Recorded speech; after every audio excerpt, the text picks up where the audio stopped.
السلام عليكم ورحمة الله تعالى وبركاته. مرحبا بكم في قناة المطبخ الجزائري لا كويزين الجيريان.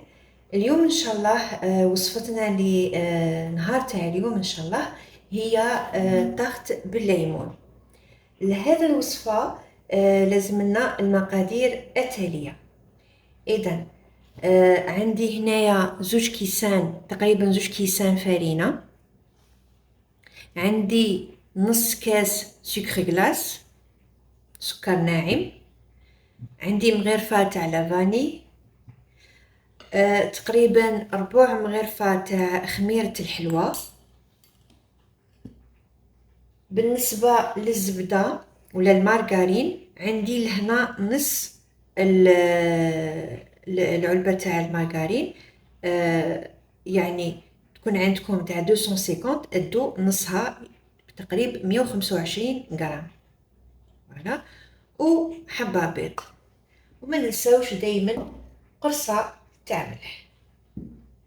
اذا نبداو بسم الله على بركة الله والصلاة والسلام على رسول الله. نبداو بالزبدة، ندو نصف العلبة كما قلت لكم، عندي لهنايا تاع 250، اذا ندي نصها اللي هي 125 غرام. ولا كان عندكم تاع 500 قسموها على 4 ودو قطعة واحدة. إذا هكذا تقريبا هذا هو النص. بسم الله، نحطها هكذا ونحط هذه في الثلاجة لأنه رايحة نحتاجها من بعد في كريمة الليمون. فوالا، عندي كذلك لهنايا نصف كاس، يعني نص الكاس سكر غلاس. فوالا،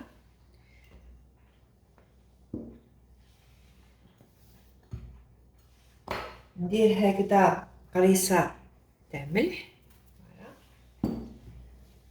ندير شوية تاع لافاني تقريبا هكذا،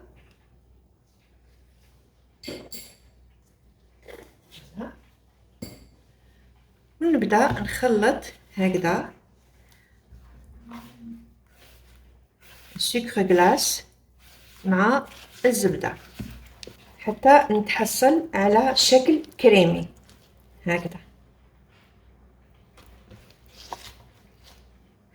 كما راكم تشوفوا. فوالا، هكذايا. دوكا نجيب الحبة بيض تاعي هكذايا، نكسرها. بسم الله، هكذا.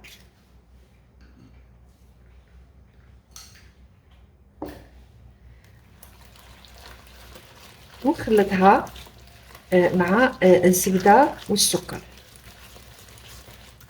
هكذا.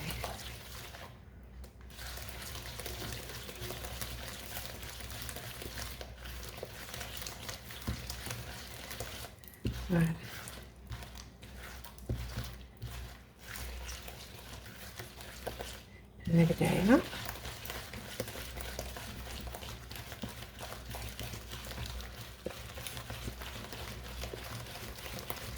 حتى يتجانسوا.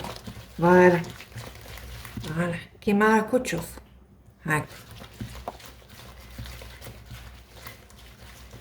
المرحلة هذه نجيب الكاس الاول نتاعي تاع الفرينة ونديرو كامل.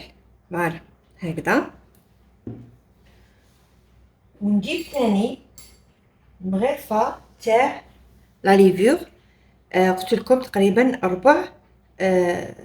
ربع كيس، يعني هذاك تاع الخميرة ندي ربع تاعو هكذا. فوالا، ونخلط هكذا.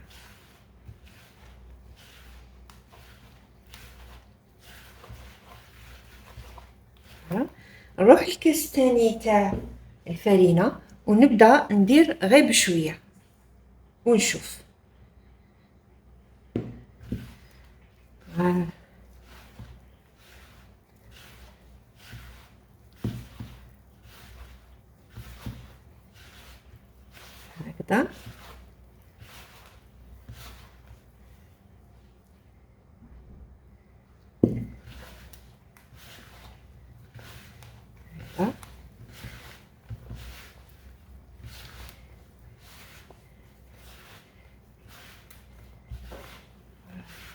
لازم نتحصل على عجينة رملية، يعني بات سابلي.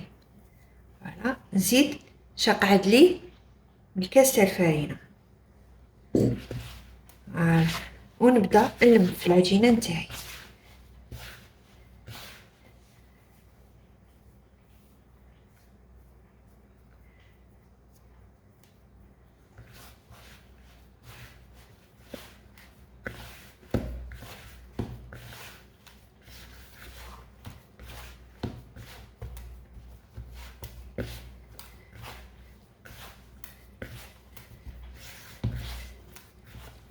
فوالا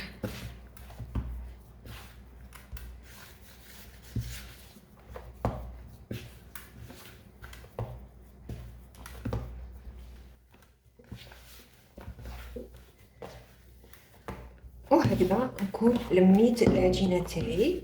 قلتلكم تتحصلوا على عجينة رملية من بات سابلي هكذا كيما راكم تشوفوا.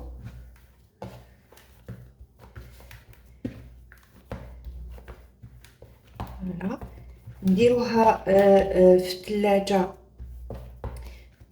باش تشد روحها شويه، سينو لا كنتو مزروبين يعني تقدروا تخدموا بها يعني مباشره لا طاغت تاعكم. فوالا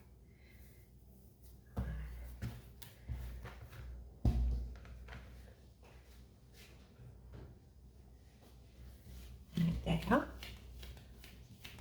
انا راح نخليها شويه في الثلاجه ونعاود نولي لكم ان شاء الله. نديرها في هكذا بابي ولا ساشي ولا واش عندكم.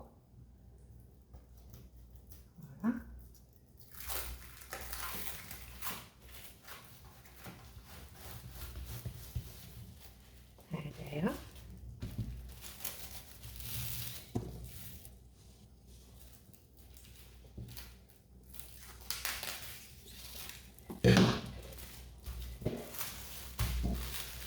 خليها شويه في الثلاجه تشد روحها.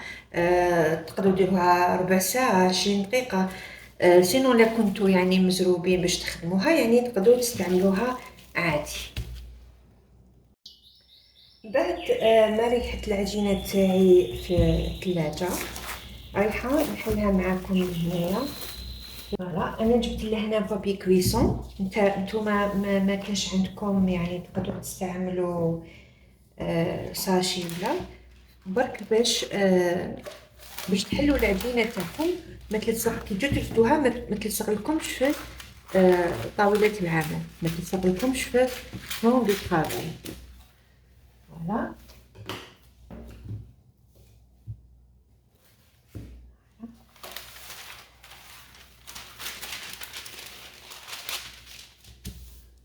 هكذا.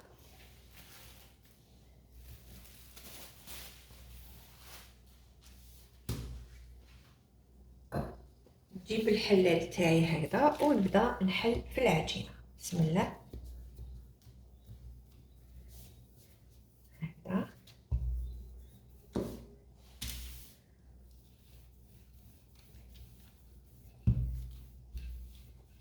كي تستعملوا ساشي ولا هكذا بابي كويسون يعني حتسهل لكم مهمة الحل، يعني تفتحوا العجينة تاعكم بكل سهولة. وكي تفتح لكم هكذا منايا حاولوا هكذا تسقموها بيديكم وفتحوا على حسب حجم تاع الصينية نتاعكم. فوالا دوك انايا نكمل نفتح العجينه تاعي ونعاودو نتلاقاو مع بعض. لهنا بعد ما حليت العجينه تاعي نجيب صينيه هكذا نحاول نقلب العجينة نتاعي هكذا الصينية هكذا، ننحي هذا غير بالعقل. قلت لكم تقدروا تستعملوا ساشي، تقدروا تستعملوا هذا هذه كيسون ونسكموا العجينة نتاعنا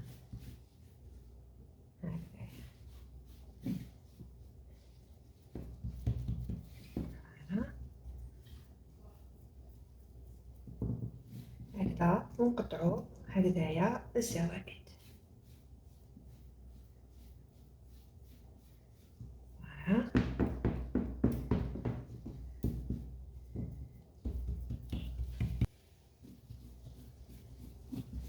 فوالا نكملها كامل هذا الجوانب تاعها هكذايا. فوالا هكذا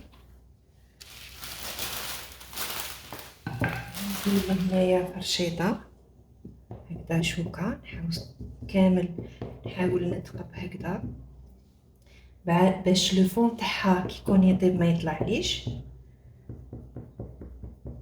سينو كانت عندكم حبوب هكذا جافة ما تحتاجوهاش، لوبيا ولا باكاسي ولا حاولوا تفرشوا هكذا بابي كليسون داخل كيما هكا، وتفرغوا هذيك الحبوب تاعكم الجافة.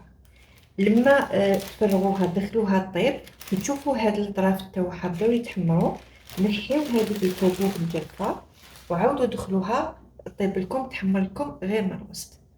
انا لهنا رايحه نستعمل غير هكذا تقبل بالفرشيطه، رايحه ندخلها طيب، ولما توجد رايحه نخلوها تبرد ونحضروا مع بعض الكريمه. بعد ما طاب لي لو فون دو تارت اللي درناه مع بعض، دوكا رايحين نحضروا مع بعض كريمه الليمون. انا لهنا في هذا الكاسرونه رايحه ندير نص كاس قارص يكون مصفي هكذا، بسم الله، نص كاس، ورايحه نضيف له هكذا زيت تاع الليمون، رايحه نحطهم على النار ما يغلوش، يسخن فقط، يسخن برك معاه هكذا، ونحيه مع النار. ومن جهة أخرى رايحة نجيب هكذا ليان هكذا ولا وعاء، رايحة نكسر فيه هادو 4 حبات بيض، وكاس غير ربع تاع سكر عادي ناقص أسبوعين ولا كاس غير ربع، مع مغرفة ماشي معمرة مليح، ما تعمروهاش مليح، تاع المايزينا. إذا بسم الله نبدأ نكسر في البيض،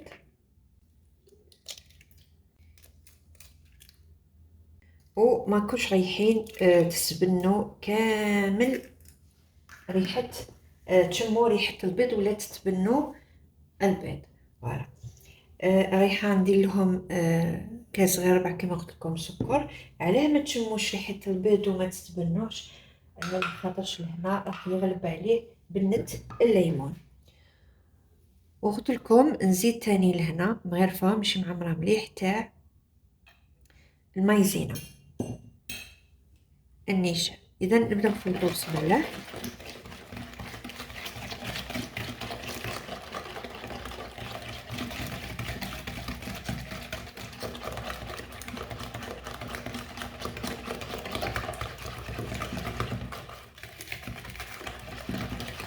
حتى يذوب كامل هذاك السكر.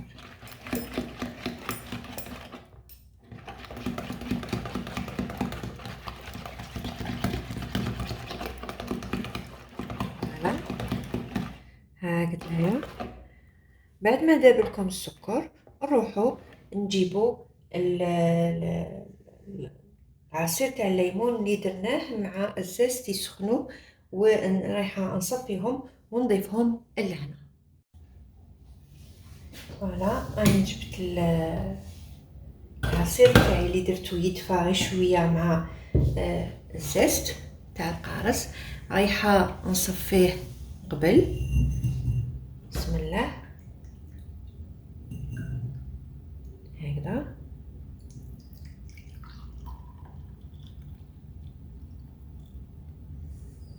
فوالا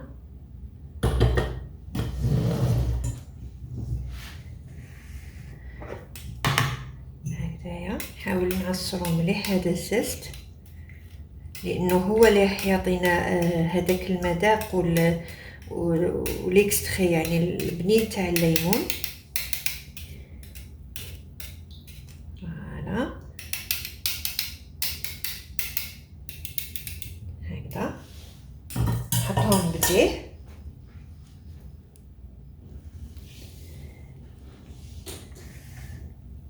ودوكا نبدا ندير لهنا ونخلط هكذا.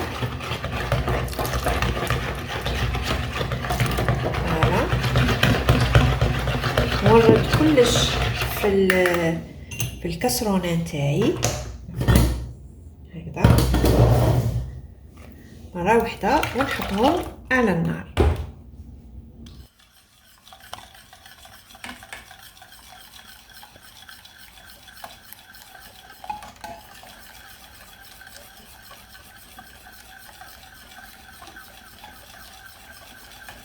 نحرك هكذايا حتى تبدا تعقد.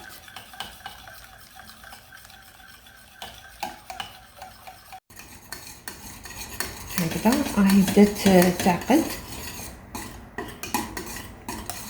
فوالا هاي نطفيو عليها. فوالا هنا بعد ما نحيتها من النار هكذا كما راكم تشوفوا، جبت النص اللي قعد لي تاع الزبده اللي درتو من قبيل في لاطات، يعني قعدت لي 125 غرام. رايحه نقطع بشويه هكذا وندير. فوالا لازم تكون بارده الزبده مليح مليح، ونرمي بشويه، ندير بالمصو ونرمي. فوالا هكذا ونحرك.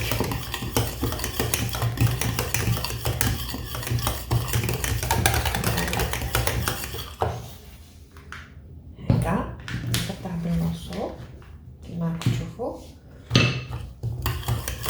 ونديرها في الكريمه هذه ونحرك. ما نديرهاش الزبده هذه ولا الماكاري دفعه واحده.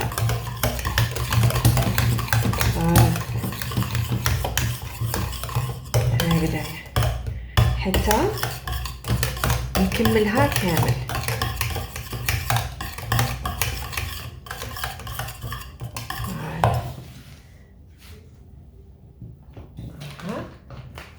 هكذا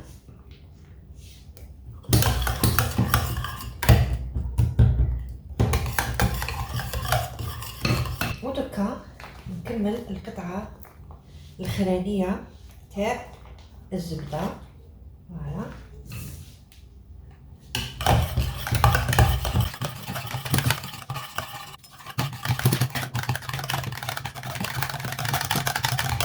هكذا حتى تذوب لي كامل هذيك الزبده. فوالا هكذا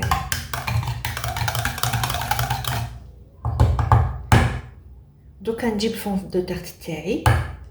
فوالا فوالا ونفرغها الكريمه نتاعي.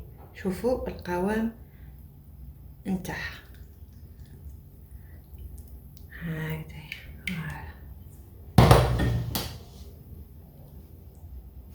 هكذا نمشيها كامل هكذايا.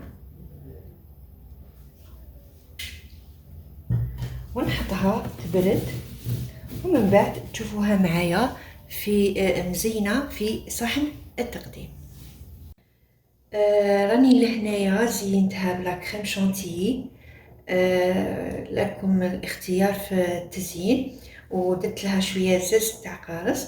تحبوا ديروها بلا مورينغ كيما حبيتوا.